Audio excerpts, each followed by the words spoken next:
One. Erin Moriarty, welcome to An Actor Despairs. How are you doing? I am okay considering the state of the world. I would say compared to others, I'm doing really well, but it's a weird year and I'm not immune to the funk of it, but I am okay. How are you? I'm hanging in. I stayed in New York during this pandemic and quarantine. So, there was a real visceral feeling. I live in Williamsburg, and I don't want to get graphic, but there were trucks, when we were at our, what do they call that? The crux or the peak. And, so I feel like New Yorkers really experience this in a physical way, but California is getting hit pretty hard now too, no? It is. And I'm from New York City. So when they were doing really bad, I was going through quite a bit of some anxiety because my parents are there and they're not old, but they're older and they're of that age gap where they're not high risk, but they're higher risk. And my whole family is there. And I come from a family of quintessential born and raised New Yorkers. Like we're thoroughbreds, and New Yorkers are, I don't know if you experience this there, Sure. but they're stubborn. And so for my parents who are in their 60s to have lived their whole lives just taking the train and always going, like they never stop. It's one of the reasons why I moved to LA. I miss New York a lot. I wouldn't be surprised if I end up back there, but it was that incessant doing that depleted me a little bit. So when the pandemic hit, I mean, for them to be forced to stop taking the train took a lot, and they never fully stopped. And so I'm just happy that everyone has stayed healthy, and knock on wood will continue to, because, California is doing worse now, but I just feel like the way the United States is going, it's just going to be chronic waves until we receive some kind of magic bullet, whether it's the vaccine or whatever it is. But California, LA is not doing well now. So I would say at the moment I'm sort of in pseudo quarantine because I'm doing press, and like I have hair and makeup artists who I'm very close to, I see every day, who live with high-risk people. And so I'm tested all the time. I can't see anyone, you know what I mean? It's the only way to be responsible is if you kind of become really strict about it, which is such a weird way of living, honestly. This is bizarre. But I think positivity is the key, and in order to keep this, I know it's called An Actor Despairs, but it's a positive podcast. Let's start at Erin's beginning. So you grew up in New York City, right? I did. Yeah, I grew up in New York City, and I have a very musical dad. His day job was working in hospice care, and always, in the medical world. But his night job and his true passion was being a blues musician, and he's an amazing blues musician. He plays the harmonica. So I grew up with music going on all the time in the background, and I grew up alone with him half the time because my parents were divorced. And because it was just me and him, and same with my mom, we developed a very close, special relationship, and happened to have a lot of the same interests, whether it was because he exposed me to them, and I just absorbed them. I think it's a combo of taking a liking to them myself combined with being exposed to them constantly by him. But we watch movies all the time. He was a single dad with a toddler living alone with a little girl, and he wasn't, from what I understand now, having learned much later in life, he wasn't sure how to really raise a little girl on his own. And so we just, his way of doing that was by exposing me to movies and watching movies together, because that's his wheelhouse. He loves movies. And so we just watched movies together incessantly all the time. It's all we did. And it was my favorite thing to do ever while I was growing up. And but the thing is, I started out singing and he really encouraged me to do that. And I just would be 10 and I'd be recording myself. And then it merged into musical theater because I wanted to do something that was on stage, more performative, that involved acting. And then I worked in musical theater for a while, like community theater. And eventually firstly, I developed the most severe stage fright when it came to singing, that it took away the joy. And I decided, my version of singing is just singing alone, just for myself. Secondly, I'm a terrible dancer, so that left me with acting. And then I just slowly started to pursue a career in screen acting because movies were my favorite thing in the world. So I wanted to be Broadway and theater. Was that something that interested you as well?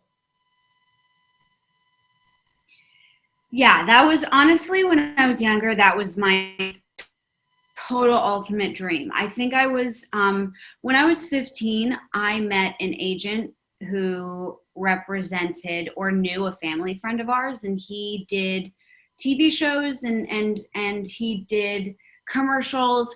And so he was the only agent I had an in with. So I happened to sign with him, and then I ended up doing screen acting and loved it. But if you would have asked me around that time, my goal would have been to be on Broadway.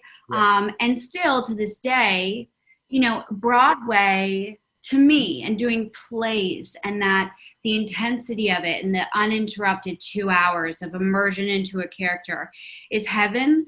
But it's really hard to get into once you've been working on screen a lot and finding the right thing and then actually getting into it, because, theater productions recycle theater actors. So I'm just hoping one day something comes along and it's just meant to be, and I can, spend some time in New York on stage, whether it's Broadway or if it's something that's a little bit more, off Broadway, like Atlantic Theater Company or one of those things. But theater, dramatic theater more now is something that I can't wait to do, whenever that will be, whether it's a couple years from now or 10 years from now. I hope we get to experience it soon. I really miss it. It's sad. It feels weird. It just feels weird to be in New York, knowing not just Broadway, but like all theater is at an impasse. I can't imagine, because especially, did you grow up in New York? I moved here at 18 for NYU. So if I'm 30 now, okay. 12 years. It's like, Okay. And where did you come from? Richmond, Virginia.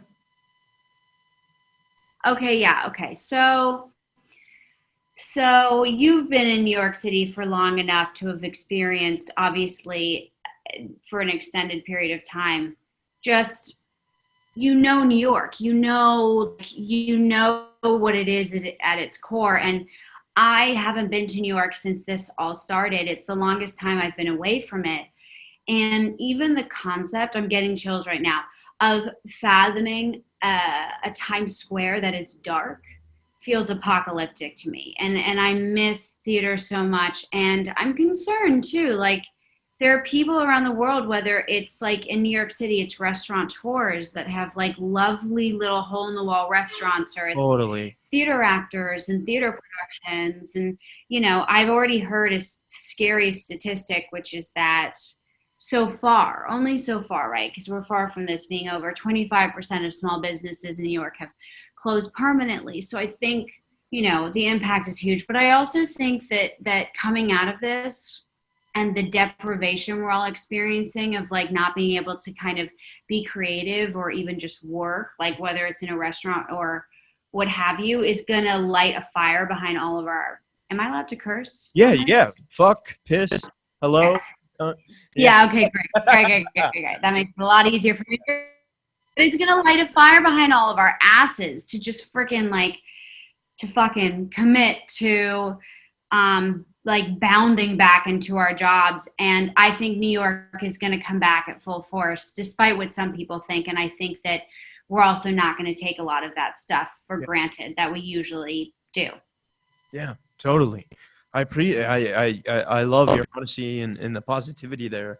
I think we all need more of that right now. I think it's easy to kind of get Mm. lost in your apartment, your house, or whatever your Mhm. quarantine situation is. But Mhm. when you were starting out, what kind of things when you said you got an agent at 15? Mhm. Yeah, I got an agent at 15, but my parents, especially my mom, I come from a pretty academic family.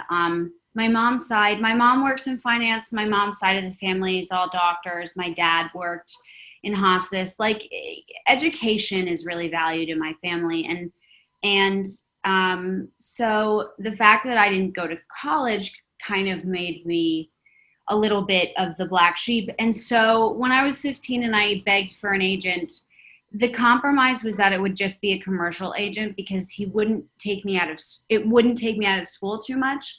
And I could still focus on my studies, and my parents still very much wanted me to go to college, and I was still on track for that. And so, but of course, nothing ever happens the way you plan for it to happen. And I got cast in a soap opera in New York, and I ended up missing school a lot. And that kind of catalyzed like a steady work stream from the age of 16 to 18 that ultimately caused me to switch to homeschooling my last year of high school. But, you know, I was so resentful at the time when my parents wouldn't allow me to fully like just fling myself into the field. But I'm actually really grateful in retrospect because even entering it at like starting to do my first movie when I was 16 and how adult the world is, and I was just at the age where I could handle it and digest it all in a decent way, but it accelerates your maturation process and you can either handle it or not. I don't think I could have handled it if I were any younger.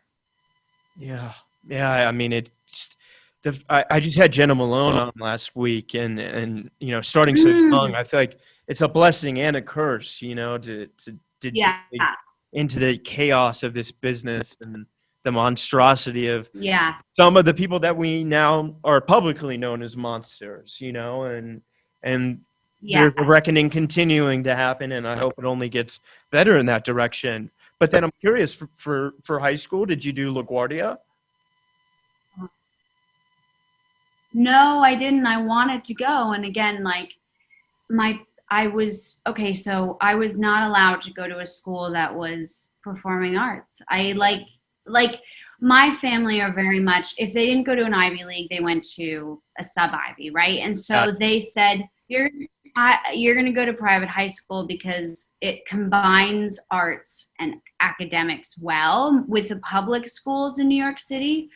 Well, I would say that actually, like if I had a kid, I would prefer to send them to public school entirely just because of the diversity.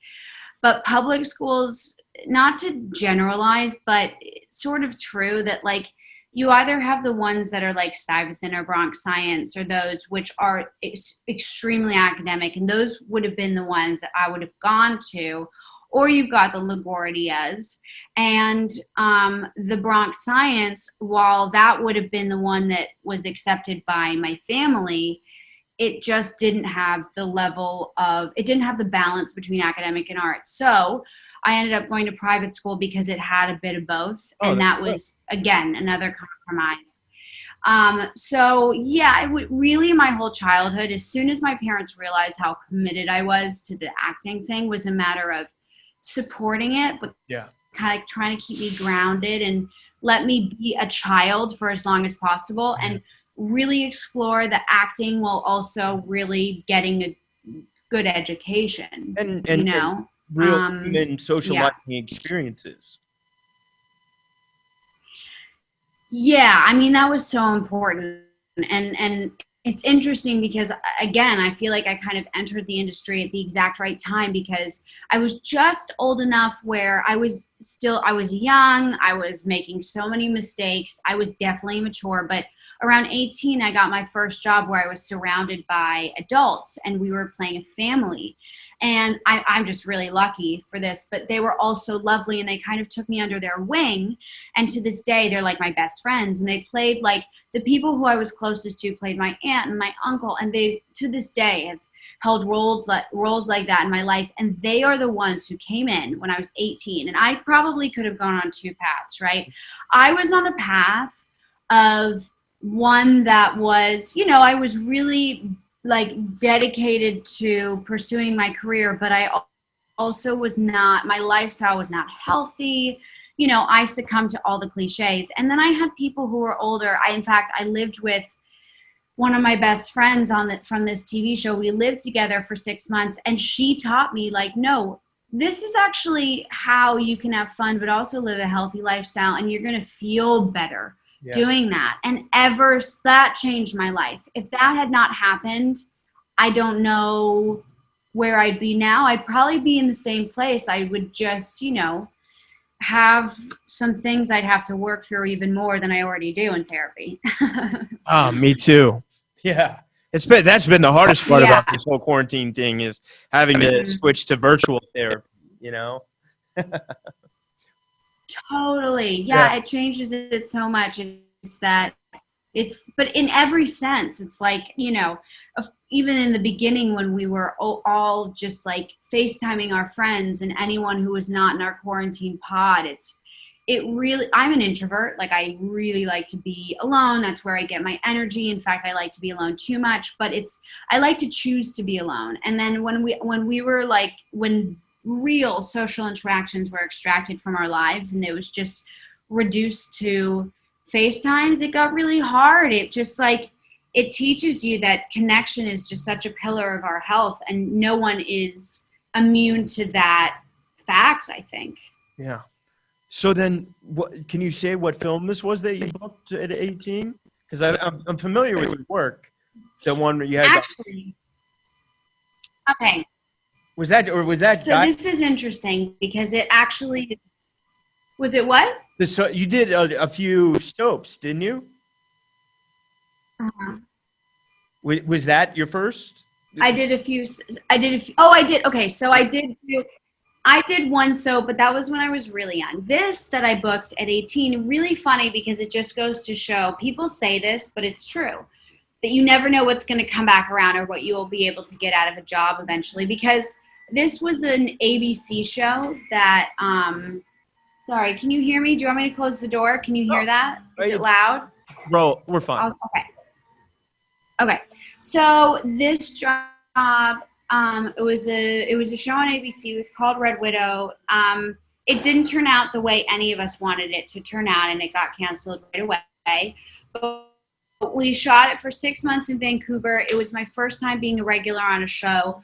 I worked with just awesome actors on it who really, at that point, were still very new to the film and television industry. Like, one of my best friends I made from it, who played my uncle, was the actor Pedro Pascal from Game of Thrones. And like, he's exploded since, but we were nobody at that point. He's amazing. Game of Thrones? And so, but we all were novices. Huh? This was before you booked Game of Thrones? Pedro. Way before. Yeah. Way before. So we all were in Vancouver having the time of our lives, bonding like a family. And the funny thing is, sometimes projects will come out and they make no impact on your career. In fact, most of the time, okay? It's rare that a project actually comes out and it gives you what you want out of it in terms of catalyzing a higher career trajectory, but it made the deepest personal impact I've ever had. I made some friends who, like I said, were a little older, so they just, in a non-degrading way, were able to kind of become mentors, is too formal of a word, but just family members to me who kind of took me under their wing, Pedro included. And anyway, so it was an ABC show, but the showrunner, who I became really close to, Melissa Rosenberg, ultimately became the showrunner for Jessica Jones, and she cast me in that as a regular the first season, and that did the do best well. Season of that show. And that did kind of, yeah. I mean, I'm biased, obviously, but I love your work in that one. And so, thank you. So yeah, so I ended up working with her later on a project that was super successful. So I think it just kind of teaches you to just, you never know what you're going to get out of a project. You can never possibly know. And all you got to do is enjoy yourself and try to like the people you work with. And hopefully they're not assholes. I've actually been really lucky most of the time they haven't been. That's And yeah, and then it usually amounts to something. And if that something is personal, like friendships, that's important. You know, that's got to be a priority as well. Like it's not, you know, career and work is so important, and everyone is always trying to get to the next level, and me included. But I wouldn't trade a more successful show for the show that I did that was unsuccessful just because of the people I met on it. Which one would that? Well, I don't. Do you mind sharing? Yeah, it was called Red Widow. Oh yeah, ABC. I saw Red Widow. It was like a network shows are always it was like a Russian mafia kind of thing. Yeah. It was based on another show that was Eastern European called Penosa that was brilliant. You know, oftentimes the Eastern European versions or European versions are superior, and that was true in this case. And you know, it had great scripts. It was really fun to film. It was fun to film like a mafia drama, but you know, sometimes the outcome doesn't match your expectations, and it kind of is what it is, and you move on, you know? Hey, sorry, Raul, can you pin her video? Because I'm worried that this is recording in split screen, and I don't think people care about my visuals. Sorry. I just want to make sure we get That's okay. Right up there if you click the 3 arrows and then go down to pin video. There we go. Awesome. Now I properly see you. I was tired of looking at myself. Sorry. Okay. So then, yeah. So you had that experience on Red Widow, and then, you know, like I said before, I think network shows are great just because there's so many economics involved. Even good ones get canceled. You know, like so many of my favorite shows that got canceled. I think sometimes, you know, we've been lucky in an environment now as content creators have moved outside of networks, where shows like networks like Amazon or Netflix or Facebook or whatever will pick up a show that had like a cult following, so to speak. Yeah, I mean, that even, it happens all the time. I remember even with Amazon. So yeah, in terms of network shows, I do think it's really cool that like when it comes to kind of the supply and demand of TV, like the creation of shows and movies that are about certain things. Like I think that what's going on right now is going to catalyze the making of a lot of films about racial issues. Yeah. But also demand can cause a show that was dropped to be picked up. Like, for example, there's a show on Amazon Prime that is called The Expanse, and Jeff Bezos, I think it was on Sci-Fi, Jeff Bezos was such a big fan of The Expanse that when he found out they were canceling it, he's like, oh, no, bring it over to Amazon. Now, Jeff Bezos is the kind of person who has the power to do that, but that's awesome. Like now you just never know. Yeah. Yeah.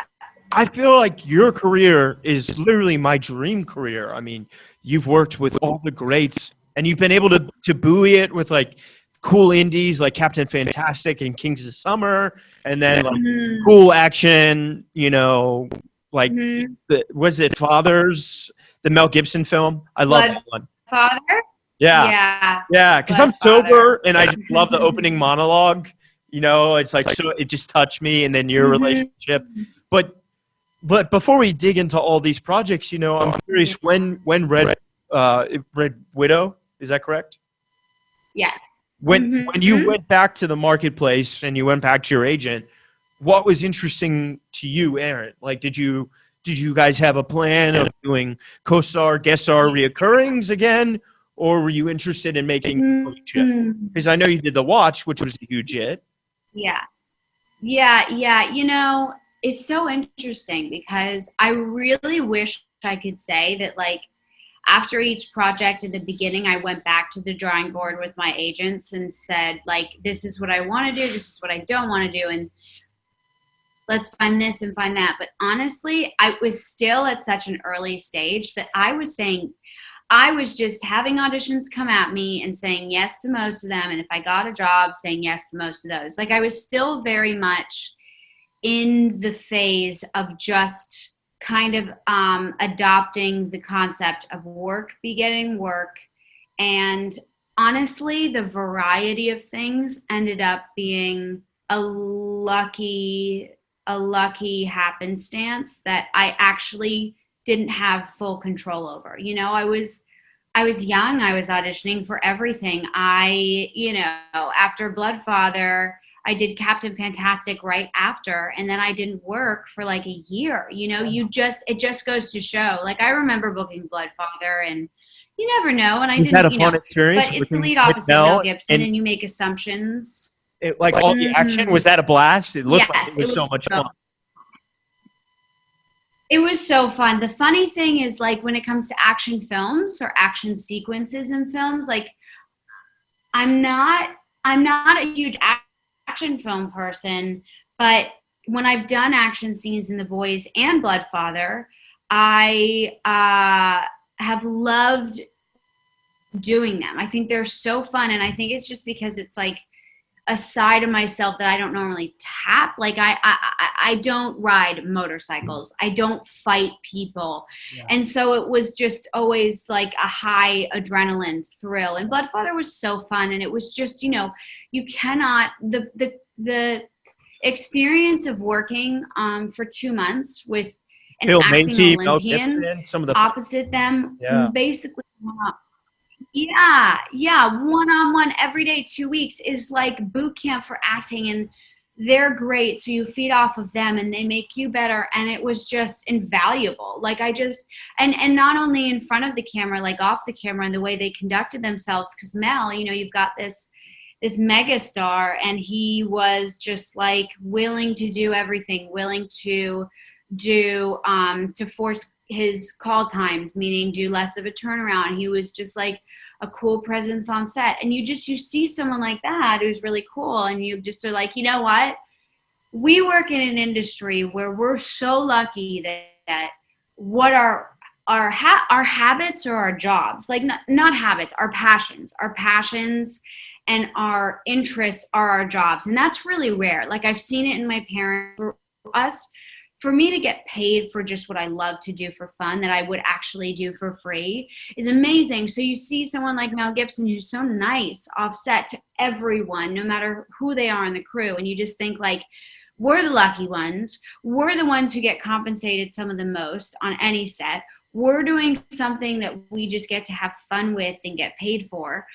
Why would you ever be an asshole? Like, there's no excuse. And so now it's just like, I honestly don't care what I work on in terms of the genre, as long as it's good material and as long as it's good people to work with, because wasting time working with people who are nothing less than extremely kind and grateful for the fact that we get to do what we get to do is just like, it's just intolerable to me to experience the inflated egos that this industry breeds. But you know what? I'm so glad you're saying anyone that. Who I've worked with who has been like, yeah, who I've worked with, though, who would be deemed, like, I don't even like this term, but like an A-lister, like literally has been kind. And you just think, you know what?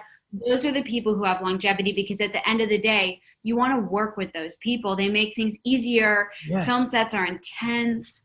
And so I am just like, look, I don't want to waste my time and spend my time anymore around someone who I have to act with who is either rude or doesn't do their work. It's just a waste of time, and it's not worth it. I don't care what project it is. It's not worth it.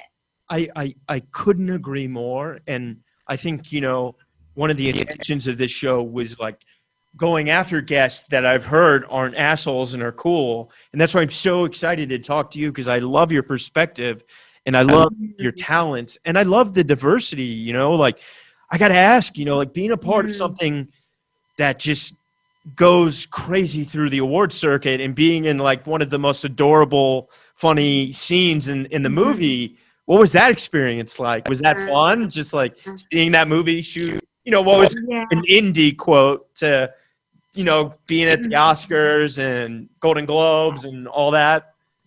Yeah. Yeah, you know, it was crazy and it was surreal, but in the most surreal way it could have been. The reason being that we shot it and it took a long time for it to be completed and come out. Like, oh wow, I'm not sure why, but the post-production phase took years. And most of the time when that happens, it means that something's not sticking with the film and it's going to be straight to VOD. And there are exceptions, but the amount of time it took. But then it premiered firstly at Cannes, and I happened to be there too because Bloodfather was premiering at Cannes. Oh wow! So that was just like, huh? You yeah, went yeah. I was there, and I just was. I went for Bloodfather. You know, Captain Fantastic had this massive ensemble cast, and I was like, I was on the periphery, although I love them. It was so fun to work on that job because you come in for 2 days and they welcomed me like I was a part of their family. But I was at Cannes for Bloodfather, but then I got to see Matt Ross, the director of Captain Fantastic, there at the Cannes dinner that's hosted by the owner of Cannes, and just go up to him and say, it was just surreal. Okay, so that was the beginning, and I was hearing good things. And then Captain Fantastic just kept being received well, and then we all went to the SAG Awards and were nominated as an ensemble cast. And you know, it would have been surreal no matter what, but because we waited 2 years to get that result, and because we were all kind of kept on our toes and wondering, like, is this what we hoped it would be? Because Viggo's incredible. Matt, the director, is incredibly smart. I knew it would be, but you also just never know. And then it was, and it was totally surreal. And it's another example, like Viggo Mortensen. Yeah. Most low-key, kindest, warmest, normal human being you've ever met. Doesn't live in the United States. Like, just out of the industry, but still in it in the most important way. Yeah. And just, again, a lesson that, like, the best ones that stick around are kind human beings. So it was just fun. Anytime a project does really well, and that one is probably the one that people have come up to and said that it kind of struck a personal chord with them, it's just very cool. Like, I just feel lucky to have been a part of it at all, you know? And for the rest of my life, if I did movies like that and was just on the periphery, that would be great. Like, I don't need to be the lead of anything. I love to just work with cool people, amazing casts, good scripts, and I would rather do smaller roles and great projects than lead roles in projects that creatively are not ones that I would go see myself in the movie theater. You know what I mean? Totally. I love that about you. And also just like, you know, I have to ask, what was it like doing True Detective season 1? Like, you and Alexandra Daddario, you know, like, you became these huge, amazing female, like, multi-faceted stars. You know, what was it like being a part of a show that arguably, like, kind of reinvented HBO, you know, in the post Game of Thrones? I think it was amazing. Concurrent, like, but still, that was the thing that got movie stars doing TV, right? Yes, it was the concept of them committing to 1 year. That was a really special experience, actually, because, again, like, being on the periphery, you never know whether you're going to feel like you're truly a part of it or not. But that whole summer we were filming in New Orleans, I was back and forth, and, like, Woody became friends with him, just adore him, like, good human being, low-key, like, just such a good actor. actor, and I just sat there, and I've had so many moments where I'm like, you know what, like just the people I've gotten to work with, him included, has just been enough. Like it's almost less about myself and more about these people that I've gotten to work with in really close proximity and work opposite of. That's kind of just been enough. And if it continues to be like that, then that would be enough. And I just worked with him, observed him, like hung out with him, and he just was the coolest. And that director, Cary Fukunaga, for season 1, the fact that he directed every episode, I just think they should do more with television. And I think it really paid off. And his approach to my role, I came into it and it was very welcoming, and it was like, let's talk about this, let's collaborate on this, whether it's the aesthetic of the character, because she was a goth, right? So like what she's wearing and what she's bringing to the scene, and even though she's a character a few lines, there are nuances to add there. Totally. And that can be kind of a challenge, and a challenge that's really fun to tackle. So it was a blast. It was so fun. And you know what, I auditioned for it and I didn't get the scripts. I only got the scripts for the episodes I was in when I got to New Orleans. I just knew Matthew McConaughey. He was the villain. Yeah, exactly. And so all I knew was Matthew McConaughey and Woody Harrelson were in it, so I was down. So I got there and I only had the scripts for my episodes, and the director was like, I'll send you all of them. So I remember it. I got to New Orleans. I was like in the gym on the elliptical reading all of the scripts for True Detective on my iPad, having no idea what I'd gotten into. And I read them and I was like, holy fucking shit. Yeah. I mean, like, it was True Detective. So it was some of the best scripts I've ever read, but I didn't know what I was getting into. And then I was in New Orleans about to film when I finally got it. And I was like, whoa, I'm about to be in something that I would literally be a fly on the wall for. It was so cool. That's amazing. I'm so glad. And it's so wonderful to hear the gratitude and the humility you have. I mean, you're going to go so far in this business. I'm going to be at your Oscar show, and I'm going to be the guy with the foghorn all the way on the sixth balcony throwing CBD treats at you. Oh, God, please. I'll need all of this CBD. Oh my God. So then, I know I don't want to skip past them because I enjoyed them all, but like you did the Miracle season and Driven, and yes. You've worked in so many styles of content. When you get a script, what interests Erin? Is it character? Is it director? Is it the cast? Like what makes you say yes? I think it really varies. I think for me, the most important thing is often the material itself. And then of course the character probably is of equal value to me, but the material first and foremost. And if I really like the material, then I'm in. Because it kind of, like I said, like if it involves a role that is a main role or maybe on the side a little bit more, that doesn't really matter to me if it's good material. And then it's just such a plus if it's producers or director or actors I really want to work with, because I also really like working with first-time directors. I think it's really fun, and people who are just at the beginning and working on a passion project. So I think material is the most important in quality of that.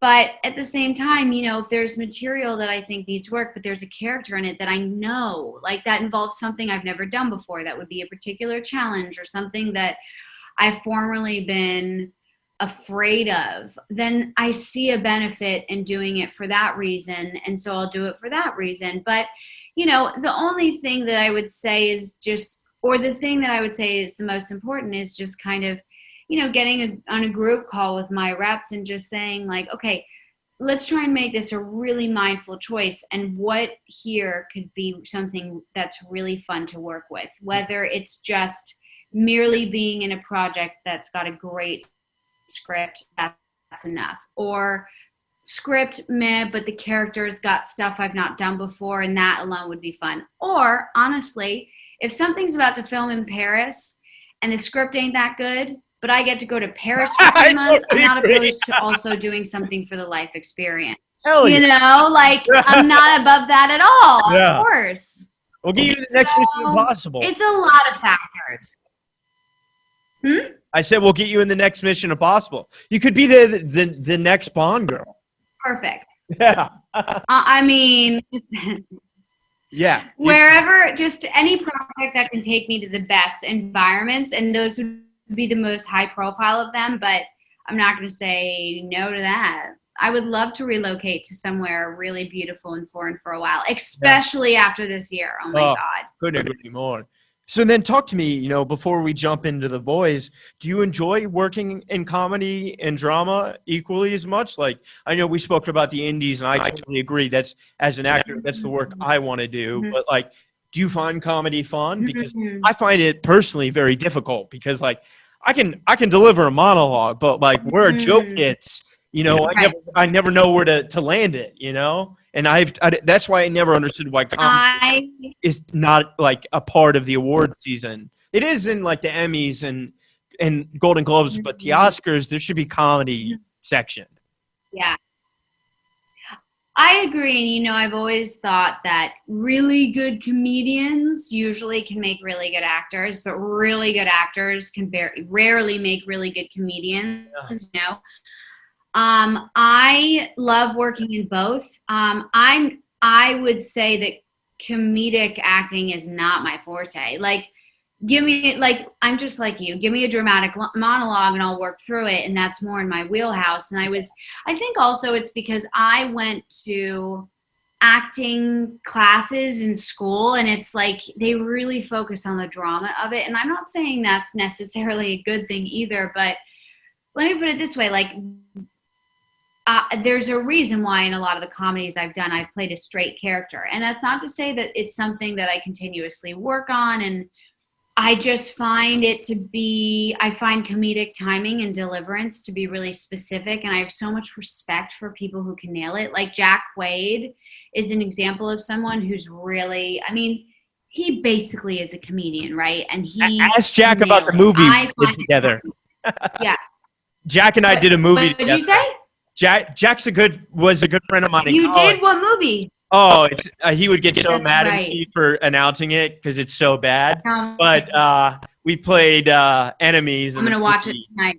It's like campy bad. It's like it's on Amazon. I'll tell you that. But, we've all been in the campy bad movies. Let me tell you, we've all been in them. Yeah. Work is work. Yeah, Oh, of course. And also, like, you guys had known each other before it, right? Yeah. I before the movie. I don't want to go too deep because Anthony and I went deep, and I had to cut this out of the podcast. I threw his 21st birthday at the box, and we had a great time. At the box? Yeah, at the box. At the box? Oh, my God. Let me tell you. Okay, so I'm going to tell you something real quick. My best friend in the world, her ex-boyfriend, who she's still really close to, owns the box. So I have spent many a times at the box in New York City. Simon? Many times. Simon's her ex? Simon, yeah. Yes. I'm sober now, but for years, and they're still friends. In my prior life, I was a douchebag promoter at the box. But wow, no way. Yeah. Yep. That's hilarious. Yeah. The last time I went was New Year's Eve a few years ago, and I was in a state where some of the stuff I saw on stage was I love it and I hate it at the same time, and I haven't been back since, and I'll go back one day and I'll love it, but I have had a lot of fun nights at the box. It's a wild place. I think it's why I had to get sober. But that's hilarious. Talk to Anthony about it, because we're like planning a night there, and we should all go together. Okay. Whenever that realm is possible. Okay. Yes. Well, we can. So let's talk about The Boys. So for sure. How did this come your way? Or I'm curious how it was pitched to you, because it is a superhero thing, but it spoofs it at the same time. So it's really kind of this amalgamation Mm-hmm. of drama, comedy, and satire. Mm-hmm. And I feel like I could see how Yeah. if I read that Yeah. I script, mean, I wouldn't get it. mhm. Sorry, I didn't mean. Interesting. Yeah. No, all good. So with the boys, I was sent it in the very typical way, meaning that my agent sent me the project in an email. They sent me the log line, they sent me the script, and then I remember like briefly reading it and reading like, okay, superhero genre, and my name is Starlight. Oh god damn it. Not another fucking superhero show. Nothing against them, but I just am fatigued of them personally. And I also am like, to do them right these days, you got to make them so different. And then I saw Seth and Evan were involved, and I was like, hang on a minute, this might be a little different. And then I read the script, and I like one script, and I was like, this is the best take on superheroes I've ever read. I'm a cynical person, okay, and I love media. I love that, like TV shows and movies that take on issues in our world that would be deemed taboo, because it makes them a little bit less taboo. But I also like just being honest about what's going on, and it felt like that was this show wrapped up in the fun packaging of superheroes. So one script in, and I was in, and I put myself on tape for it. And I remember something like specific and kind of rare for me, which is that usually when I put myself on tape for something, it takes a long time to get into it and to warm up into it. And there was something about this character and the monologue from the audition, which was from season 1, episode 1, where I'm auditioning to be in a 7, and I talk about not understanding why being hopeful and naive have to be the same thing. And it just clicked in a way that I just was like, okay, I might not get this role, but I feel confident in my interpretation for the tape. And I literally went in and out with dense sides to self-tape, and it took 30 minutes. It was for That's Starlight? it, which is short. Or were you Yeah. for a different role? Oh, awesome.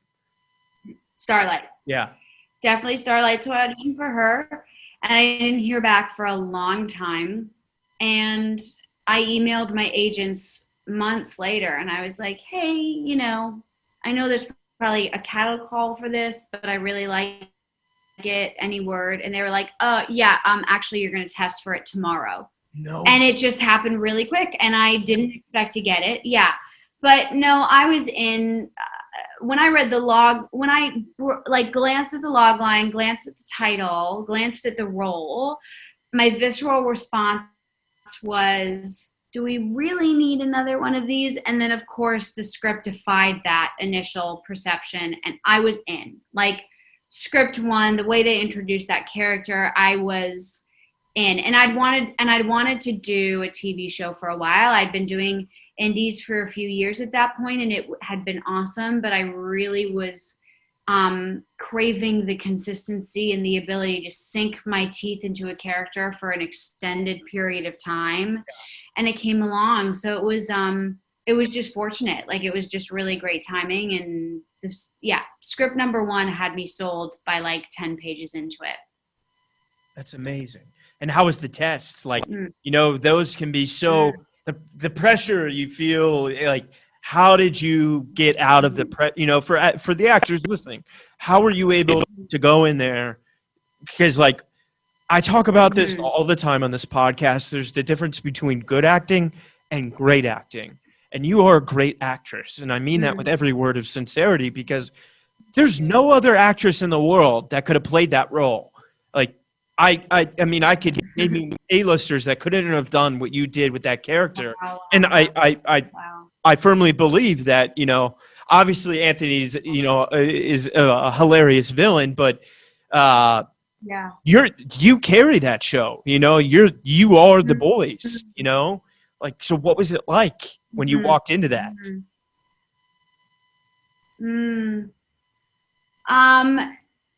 Well, for the test,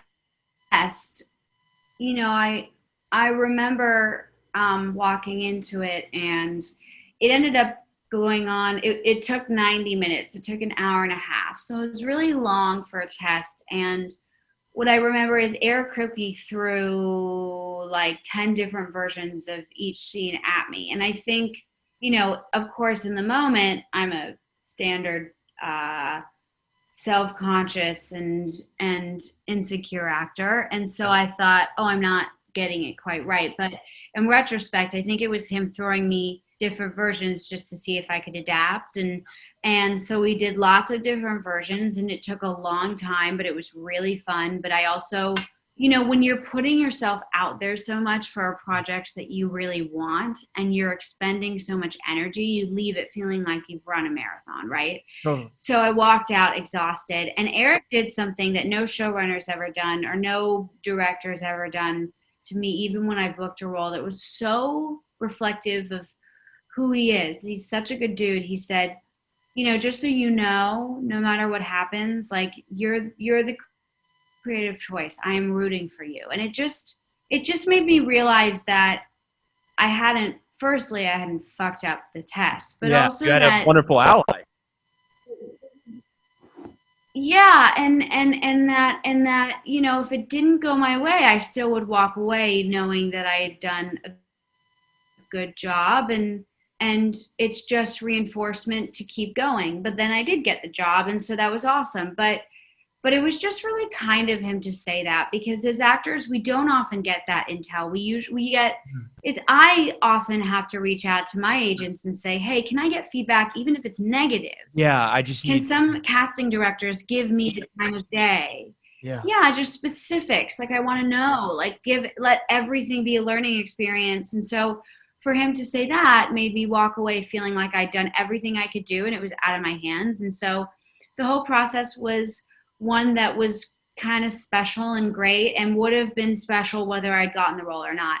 But then I got it, and yeah, you know, I think it was very, if I'm being honest, I think it was easy to tap into that grounding component of Starlight, meaning the fact that she is the moral compass of the show and the one that is earnest, because there are a lot of aspects of her that I related to, and for a reason. Like, it's intentional to have drawn parallels with her experience to young women entering the entertainment industry, and just that earnestness that you wish people wouldn't be degrading about, because they can be, you know, like, you're hopeful and you're trying your best and you're earnest, and people are like, for some reason, instead of just being supportive and letting you fling yourself at this thing that you really want, it's often met with,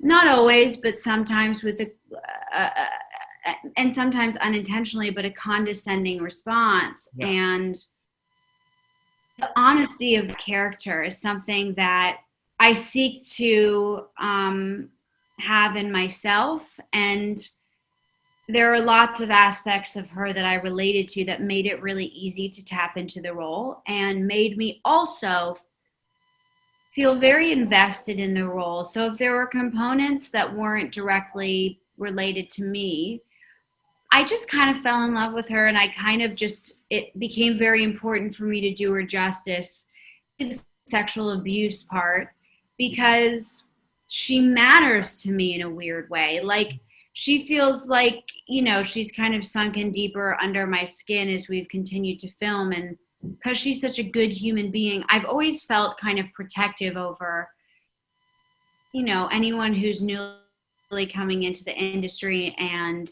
especially young women. And I almost feel protective over her. And that care has incentivized me to work harder to just do every moment justice and make her as nuanced and interesting and just overall do that character justice as much as I possibly can.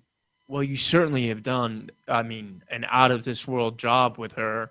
Season 1 was amazing, and season 2, I think, just elevated that show to a whole nother level. And I love everything that you did in her Starlight's journey. I'm curious, you know, because I do myself. Do you work with a coach on, you know, like Mm. developing a character, or is that an individual process for you? Yeah, so I have worked with two coaches that have made an invaluable impact on my life. And I studied with them so much. I mean, I did my 10,000 hours and more with both of them through one-on-one coachings and class. And it If, really depends on the is role. And for Starlight, if you name them, is that oh no, yeah, of course.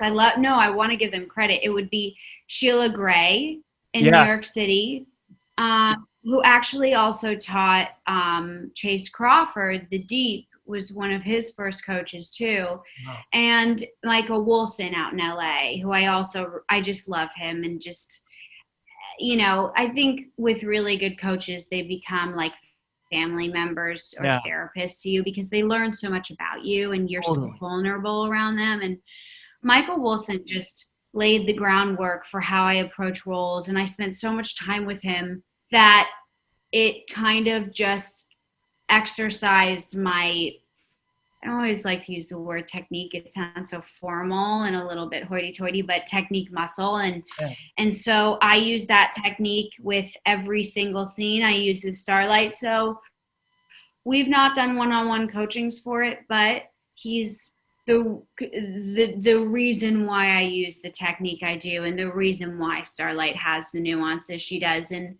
you know, for example, when I was doing Bloodfather, every Sunday I would have a meeting with him through Skype to go over the upcoming week of work. And I've done that with him a lot on projects. So he stays with me whether he's directly present in my life or not. And I don't know, that's one of the most important things I would say to any actor is to find a coach who you really click with, because it really helps to get an external perspective, and frankly to have someone who can sometimes kick your ass into shape, because I've had a lot of moments where I've gotten some tough love, and I never want to stop being criticized, and you never should be around people who only compliment you. If you stop growing, then what's the point of, you know, like Shea Wiggum connected me to his coach in LA, Tom Draper, and here in New York City, I work with Ted Slabowski and Robin Caskill, and I don't know where I'd be without them.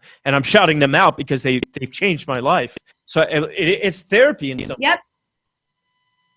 It is. It totally is. It totally is, because it's therapy, and it can be very cathartic, you know, and they teach you how to really access those emotions you need in such a genuine way. And the difference is night and day. And no job I've gotten up until this point would have been booked had I not spent so much time with either of these coaches. And going back to the fauna on Bloodfather, you know, this makes Bloodfather look like an indie without no action. So how was it doing all these major flying and, you know, cars being stopped and subway? Like, was it a blast? Honestly, it's so fun. Like, and I kind of like this because I haven't worked with a lot of green screen, and my character doesn't fly. And so actually that's a good thing, because the action scenes I have are just fighting. And so leading up to it, I train with our amazing stunt quarter, Teague Fong, and we trained a lot. We did some boxing, and then I learned the choreography. And then, like, in season 1, when I get to beat up those guys who are about to rape that young woman, first of all, what young woman doesn't want to beat up a couple guys who are about to abuse a young girl? Yeah. And so the catharsis of that, and just the aggression I got to let out, and then also this therapeutic tactic I've learned is that, you know, you put when you really want to punch in the place of the person you're attacking, and it adds a little extra oomph to your aggression. And it's so fun. Like, we shot that over a night shoot. Night shoots are not my forte. I'm not a night owl. Like, I'm like early to bed, early to rise. Nights are not my time. I have the bedtime schedule of an old person. So when I do night shoots, it's like, it's a struggle. But then we shot this scene where I'm like fighting these guys all night long. And I was like, let's just keep going. Let's keep until like 6 a.m. I couldn't stop. So I don't know what that means, if I should take boxing and I have aggression within me that needs to MMA be on your let name. out. Probably. Like I should definitely do boxing. But I'll tell you one thing, I'm really grateful for this job because these fight scenes, especially, oh my God, my favorite fight scene to date is in the finale of season 2. So everyone's going to have to wait to watch. But oh my God, was it the most fun right? thing It I've ever premiered done. Friday. Like, not season 8. Okay, so the first 3 episodes came out Friday, and we've now switched to the releasing protocol where we do first 3 episodes and then every other episode on a weekly basis. So the next episode is out Friday. I got really spoiled and Amazon sent me season 2. So oh, they sent it to you. Okay. I've seen. Okay, so my favorite fight scene is in episode 8. Yeah. But let me just tell you, like, I haven't done this yet, but if they brought, I'm going to say this now, I'm going to try and manifest it. Yeah. If they bring on a season where they want me to fight in every single episode, I am game, because I don't know what it says about me, but throwing punches and fighting and all that stuff, I love it. It's so fun. You're amazing in that season, and I'm really glad you told me that because I was about to accidentally reveal spoilers. Man. Yep, people don't forget. I don't want Jeff Bezos calling me. But you're so amazing. Yeah, exactly. I think Starlight really comes into her own, because like, I feel like in so many ways, what is the headquarters called again? Vought headquarters. Yeah. I don't know. Maybe maybe because of the times I'm interpreting it, but I see so many Trump's office parallels with the misinformation and the propaganda. Oh. And maybe that's me, but that's and I kind of. No, that's not just you. Yeah. Not just you. And so I think we've done. Yeah. Keep going. I'm listening. What I love what you do in that season, and then also like the chemistry with Jack, even though the betrayal in season 1, it just you guys are just like you just want each other to be together. You can't make that kind of chemistry, You guys are so. I know. But he's so sweet. Yeah, I know. He's so sweet. He's so easy to work with, and we both have similar approaches to scenes, so we're really lucky for that. And he just is such a worker bee, and I just so respect that. Like, when we show up to set, we both know our lines, and we're at the point where we know them so well that we just let them go and we play, and we're there for each other, and we just give each other everything we can in our power. And there's nothing, we're open to constructive criticism, mutual constructive criticism, but it's mostly just, I don't know what we're really good friends outside of the show as well. And just, the chemistry we have as friends in terms of like having connected a lot, because you connect with people you work with when you work under such intense circumstances with them. It just lends to a comfortability that's just let us explore nuances in that romance. And it's just, to be honest, I would say the most fun I have and are the scenes I have between Huey and Annie. Yeah. Just exploring the relationship. And I'm so happy we're going back and we'll be able to do more. And that's the beautiful thing about the acting work. Well, I don't want to take up all your time, but I'll have to have you back because you're amazing. And I would love to come back. So I would love to come back.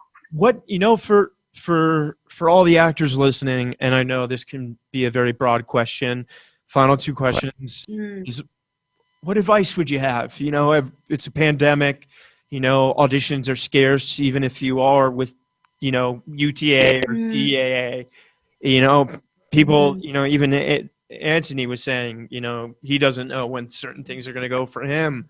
So just for those that aren't even, that far at the beginning, like a young Erin, wide-eyed 18-year-old looking to make her stamp, what advice would you have? I would say that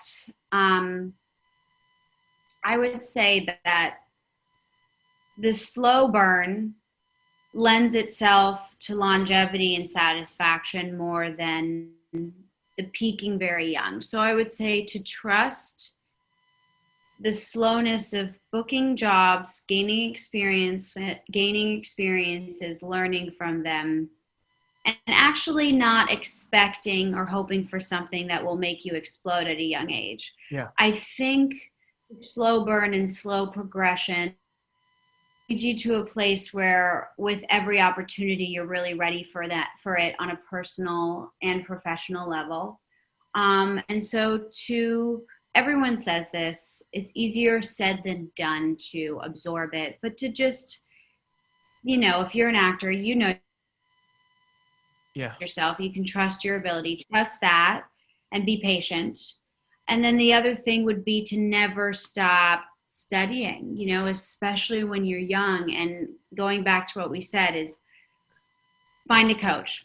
Yeah. Find a coach who you click with personally, professionally, who supports you, but is not going to,